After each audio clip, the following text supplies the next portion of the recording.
Hello, my name is Peter Verhaas and I am the Chief Executive Officer of Verhaas and Verhaas Software Craftsman.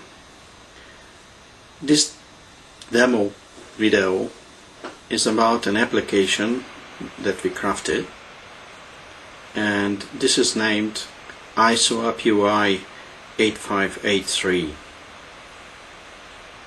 This name comes from the protocol name ISO 8583, which is a communication protocol that banks use between the bank and the ATM machines, also between the bank and the post terminals. And the name also comes from the name of the program SOAPui. And we merged together these programs, protocol and the program. And we also merged together the name of the two things, and this way comes the name. We used the JPOS library to handle this protocol, and SOAPui, which is a test program.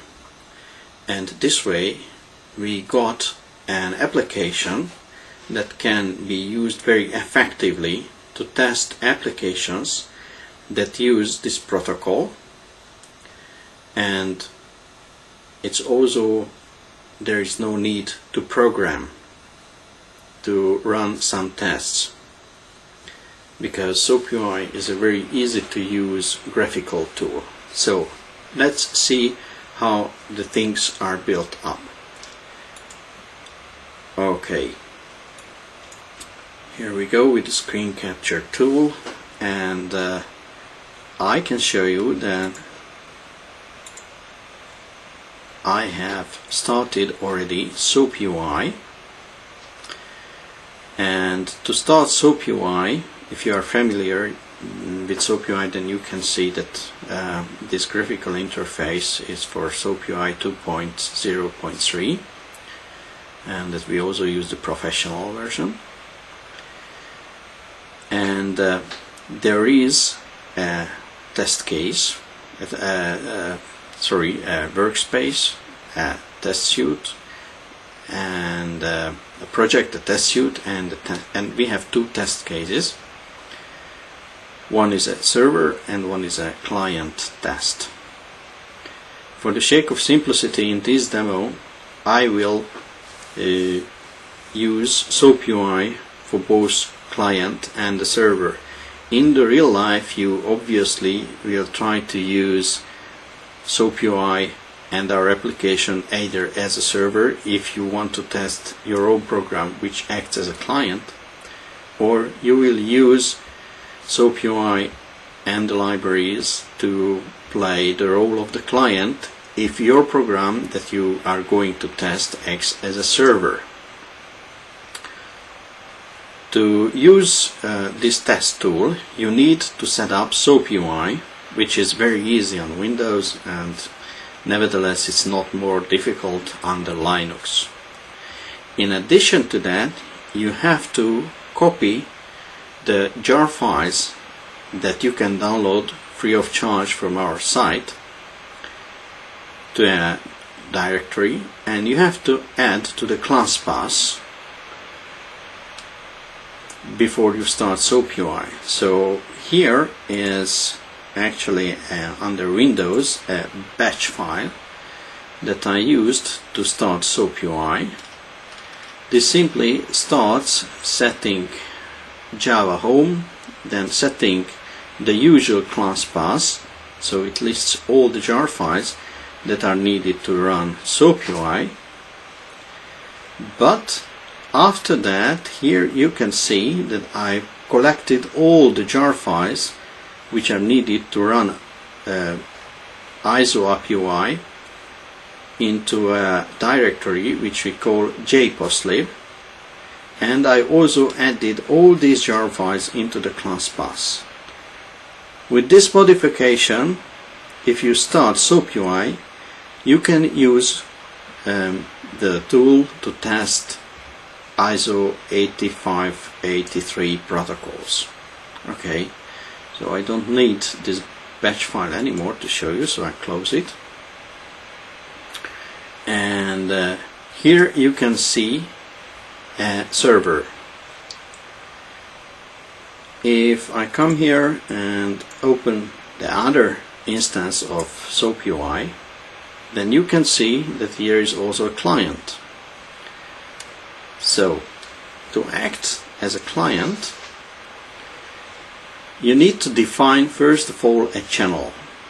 You can do that in several ways, but the easiest way, which I will detail here, if you are interested in other ways, then you can have a look at the documentation. I created a properties test step into the test case, and I open it, and here you can see the channel definition. You have to define the channel class name. This is the Java class that implements the channel. This is org.jpos ISO channel BIC channel, and because this is an introductory tutorial, I will just simply say that leave it the way like it is.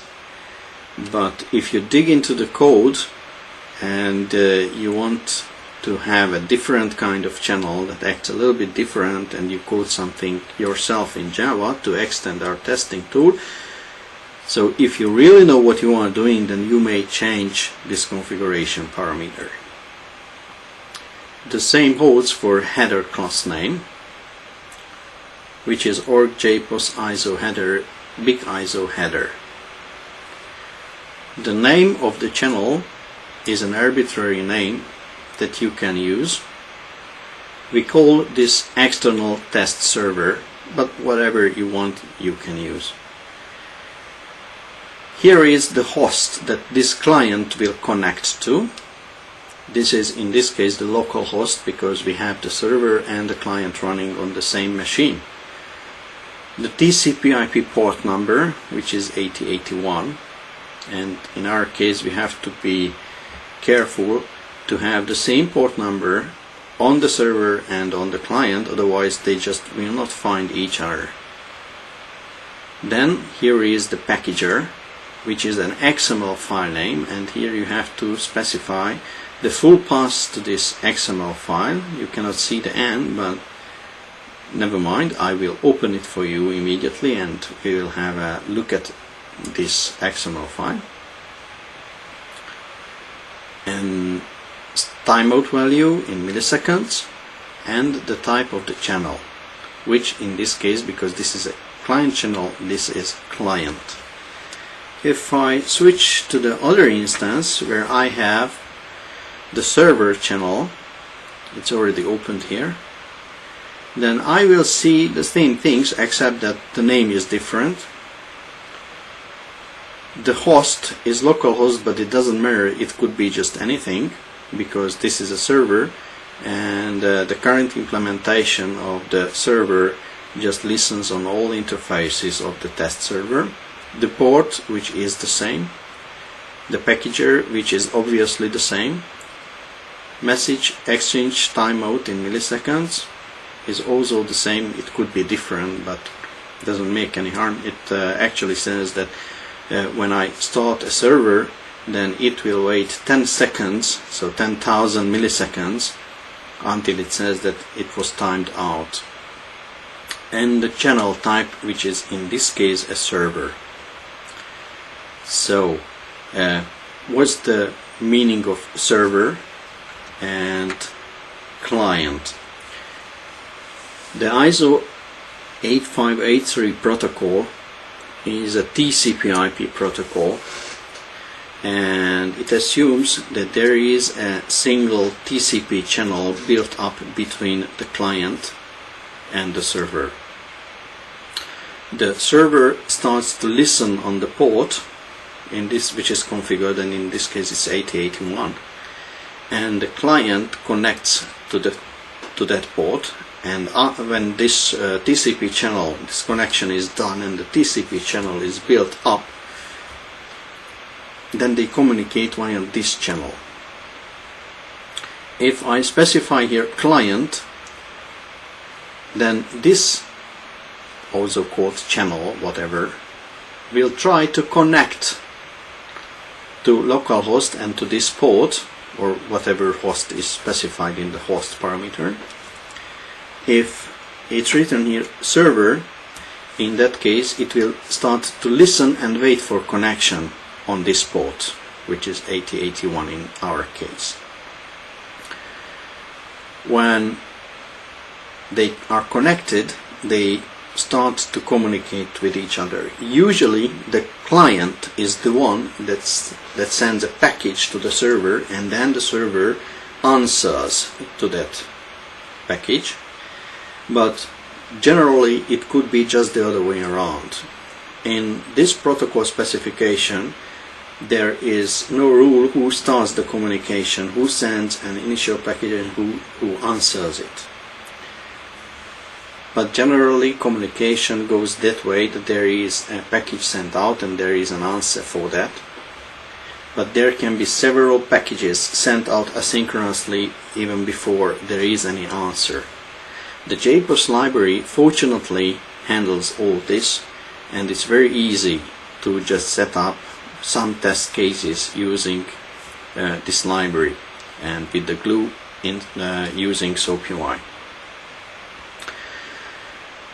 Going back to the packager, in this protocol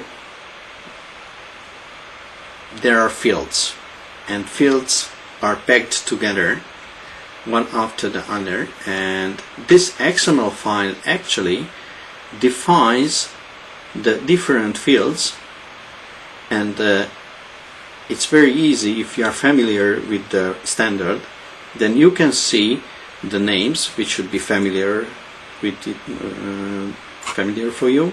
Transmission date and time, and it says this is a numeric field. This is actually a Java class name, but if you just look after the underscore character, then you will see that it's numeric.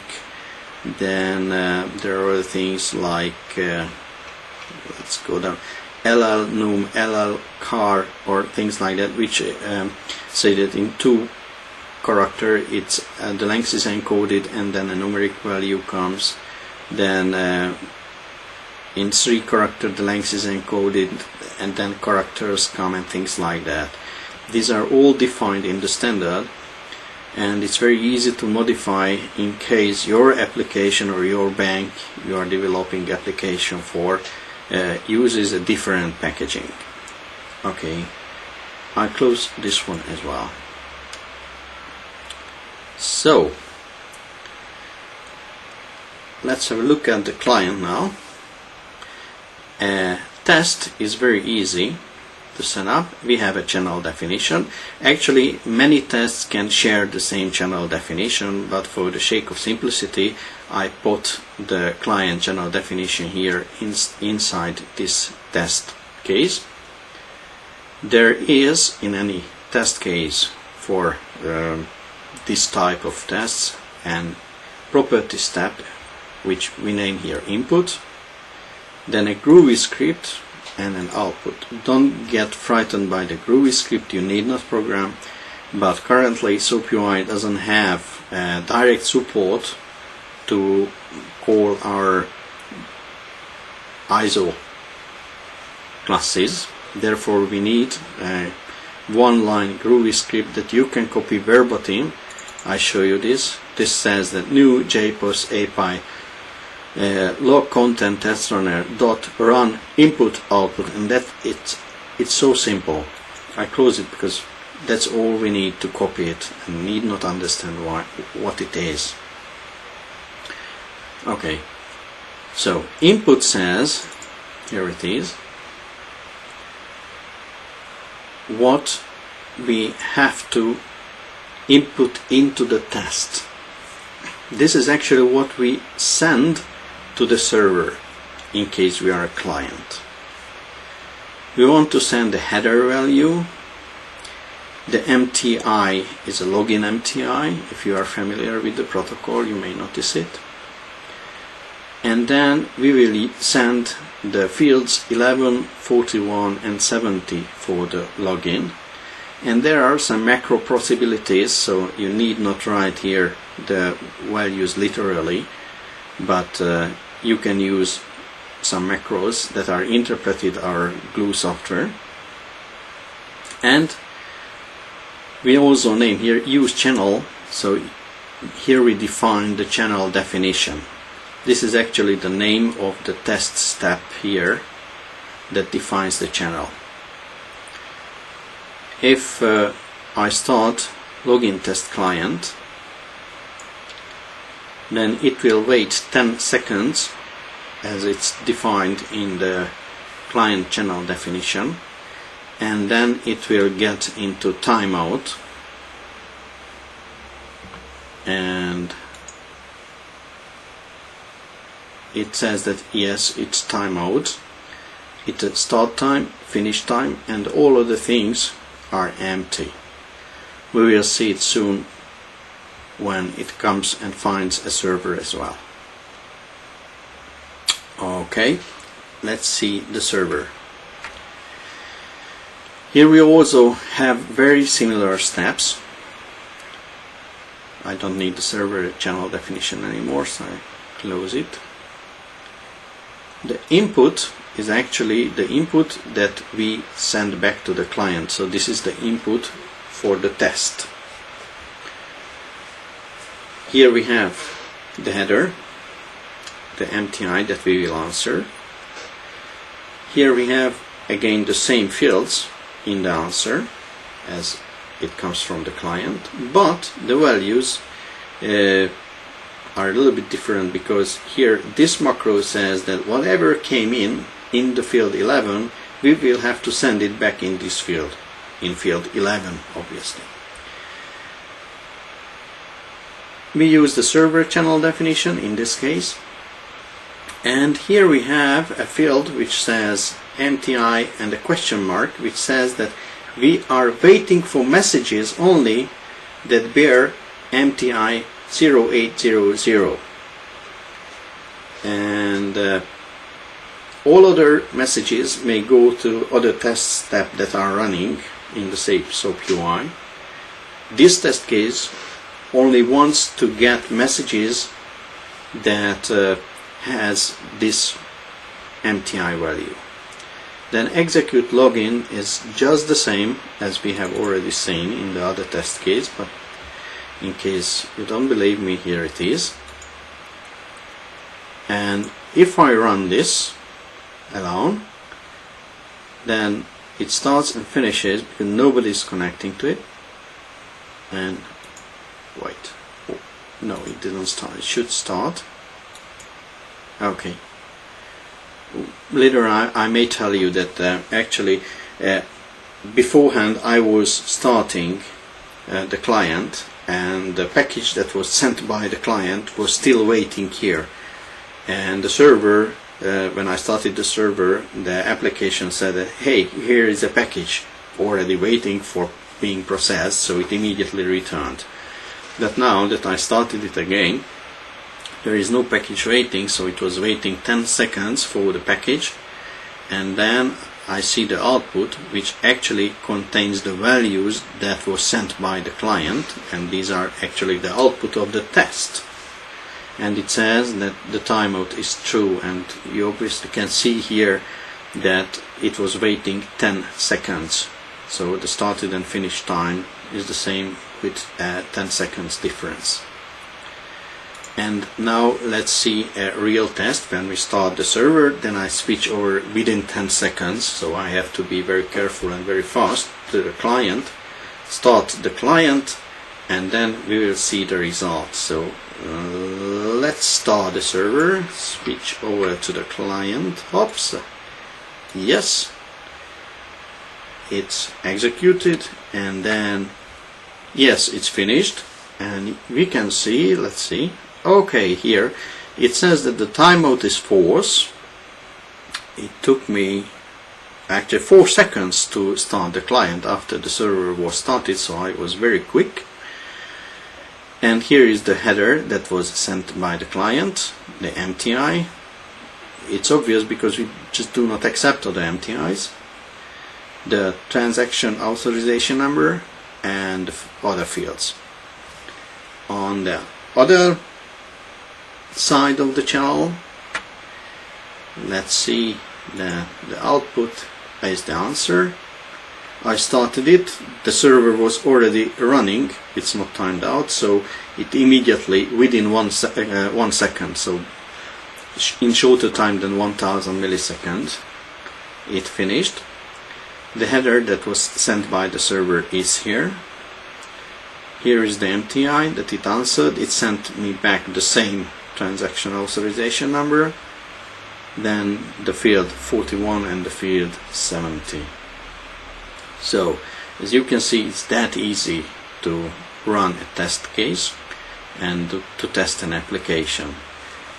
In our case, both the server and the client was executed by different SOAPui instances, but in real life testing case you will run only one of them.